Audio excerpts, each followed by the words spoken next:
Hello नमस्कार, स्वागत है आप लोगों को मनोज मस्ती इंटरटेनमेंट में। जी आज हम बात करेंगे खेसारी लाल यादव जी के बारे में। एक और सुपरहिट देवी गीत आ रहा है दोस्तों जी, कमाल का सुपरहिट देवी गीत होगा जो आदिशक्ति फिल्म से आते हैं। आदिशक्ति फिल्म से जो सॉन्ग आएगा दोस्तों, आप लोगों को पता ही है कि धूम मचा देता है आदिशक्ति फिल्म से जो भी गाना आता है।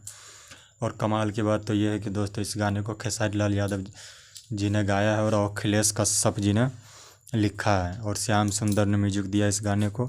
माई के आरती सुपर डुपर हिट होगा सॉन्ग, कमाल का सॉन्ग है। आप लोग देखना मत भूलिए। यह गाना कुछ ही आज भी रिलीज हो सकता है और यह अभी टाइम नहीं दिया गया है, या कल भी रिलीज हो सकता है। यह गाना आदिशक्ति फिल्म से रिलीज होगा, आप लोग सुनना मत भूलिएगा, देखना मत भूलिएगा दोस्तों। माई के आरती गजब सॉन्ग होगा, सुपर डुपर हिट सॉन्ग माई के आरती। वीडियो गाना अच्छा लगे तो दोस्तों लाइक कमेंट सब्सक्राइब ज़रूर कर देना। थैंक यू दोस्तों।